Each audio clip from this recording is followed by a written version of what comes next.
Bonjour les amis, bonjour frères et sœurs en Christ, j'espère que vous portez bien aujourd'hui. En ce lundi 27 avril, c'est un petit message avant de continuer notre méditation sur les psaumes à l'attention d'un de mes collègues, amis pasteurs, je tairai le nom, mais il est pasteur dans l'Église unie de France à Belleville, à Paris, et paraît-il qu'il aurait dit sur Facebook que je ressemblais à un certain professeur Didier R de Marseille, donc je ne suis pas le professeur Didier R de Marseille, je ne suis que le malheureux petit pasteur de Dimringen. En tout cas, je vous souhaite la bienvenue, j'espère que vous avez passé un bon week-end, que vous portez bien aujourd'hui.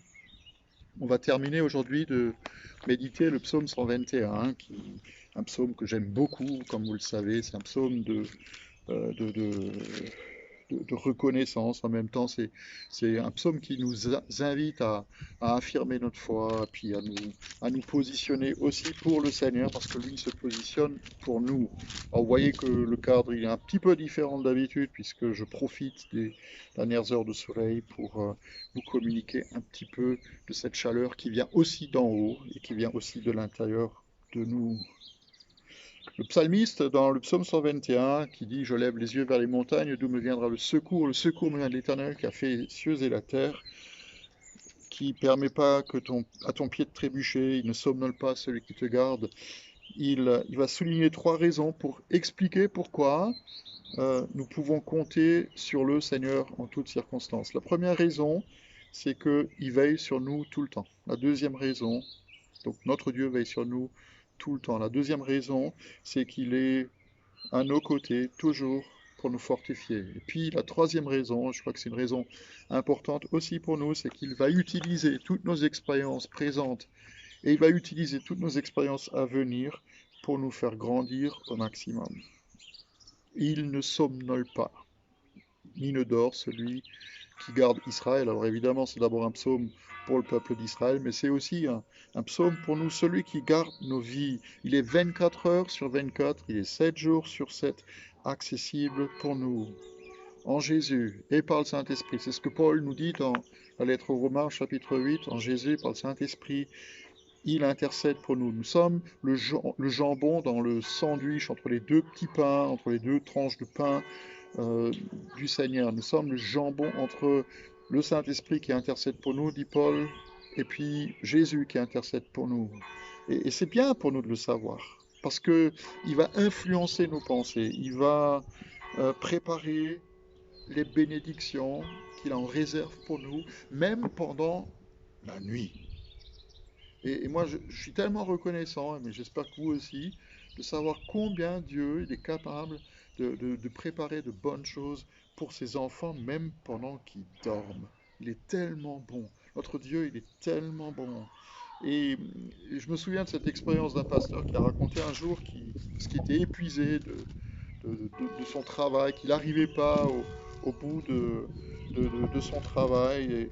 Et puis, il était encore dans son bureau tard le soir, et puis il est tombé sur le psaume 121, et il a entendu comme la voix du Seigneur à l'intérieur de lui qui lui disait: Mon enfant, c'est pas la peine qu'on veille à deux. Je dois veiller de toute façon, alors va te coucher et dors.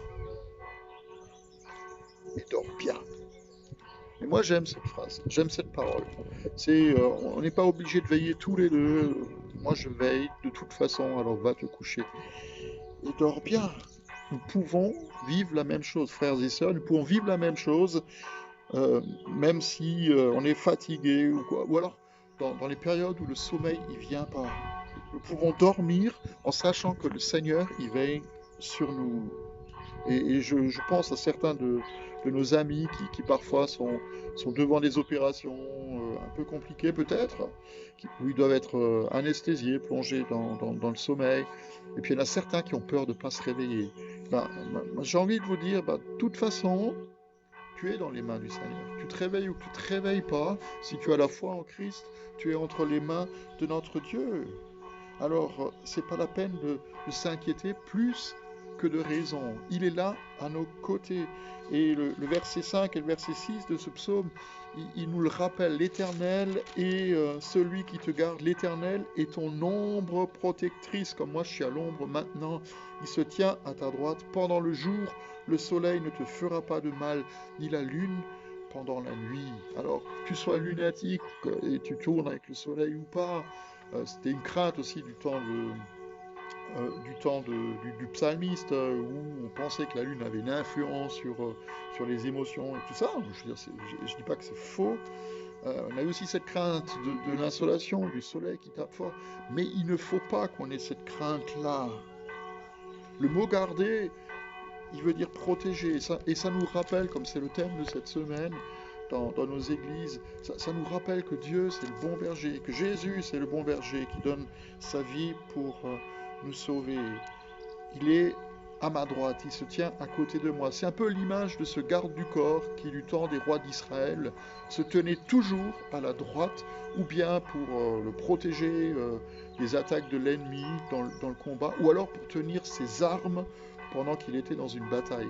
Et je trouve que c'est une belle image aussi pour notre Dieu, qui se tient à nos côtés, vraiment, comme notre garde du corps, comme celui qui veille sur nos vies, qui est là pour parer aussi aux attaques de l'ennemi et qui nous invite encore une fois à nous saisir un des armes qu'il met à notre disposition, en particulier le bouclier de la foi et puis l'épée de l'esprit qui est sa parole. Il faut qu'on saisisse sa parole pour la proclamer encore et encore. Et c'est aussi ce que Jésus fait pour nous.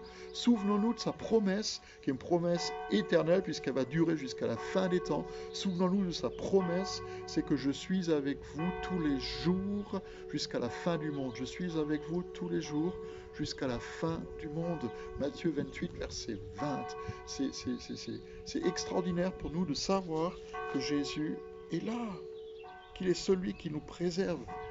Et non seulement il veut nous préserver, mais il est aussi celui qui veut demeurer en nous. C'est encore beaucoup plus fort que simplement de se tenir à nos côtés.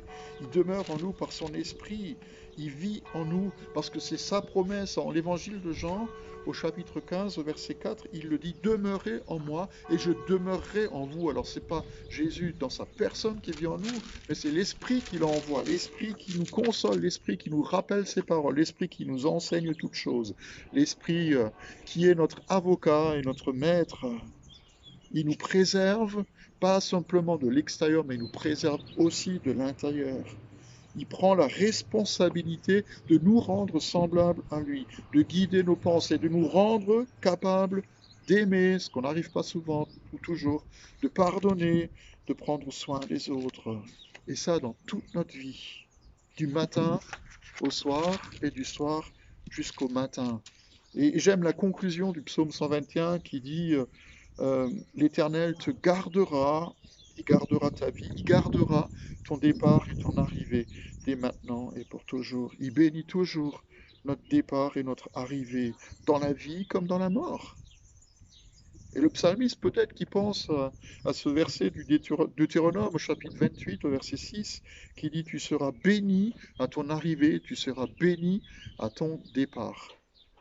C'est ce que Israël est invité, le peuple de Dieu est invité, et nous aussi, nous sommes invités en tant que ses enfants à répéter toujours et encore cette parole, tout comme on est invité à répéter, c'est le texte qui est aussi sur les mezuzahs des montants des portes des maisons juives, où il y a ce petit rouleau à l'intérieur, où c'est bénédiction. Le Seigneur, il bénit ton départ, ton arrivée, ton départ.